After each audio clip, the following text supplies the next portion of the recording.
Je me nomme Émilie Hogg, directrice du service à la communauté pour la ville de Bécancour, située au centre du Québec. Et il nous fait plaisir de recevoir le prix Aménagement dans la catégorie 20 000 habitants et moins. Le projet du kit Saint-Angèle d'aménagement est né en 2015 à l'occasion des fêtes du 50e de la ville de Bécancour.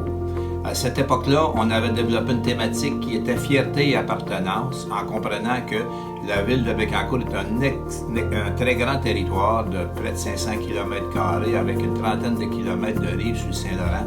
Et il fallait trouver un endroit qui était représentatif, un endroit qui était rassembleur, si on veut, pour les citoyens de Bécancour. Tour d'observation, chapiteaux de spectacle, esplanade de bois, exposition permanente et sculpture constituent l'aménagement. Nous avons réussi à valoriser un site patrimonial local tout en donnant une vitrine aux artistes bécancourois.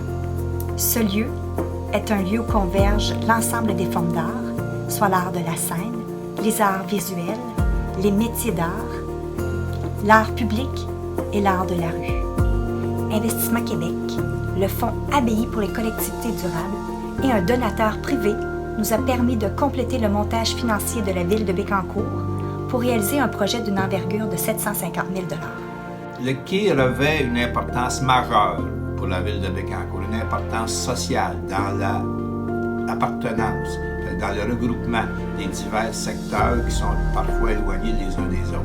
Joue un rôle culturel majeur aussi en ce qui concerne l'activité qu'il y a sur le quai, plus de 35 spectacles chaque année, des concerts, des activités sociales, des activités éducatives de toute nature qui ont lieu tout l'été, 7 jours semaine sur notre quai.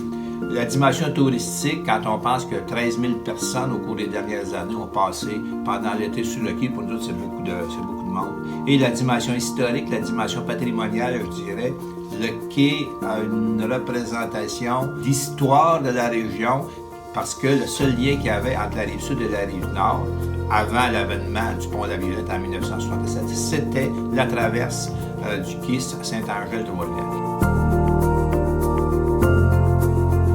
Depuis maintenant 5 ans, nous pouvons dire que nous avons enfin réussi à créer un espace de vie, un parc de destination, où tous les citoyens ont un grand sentiment d'appartenance et de fierté.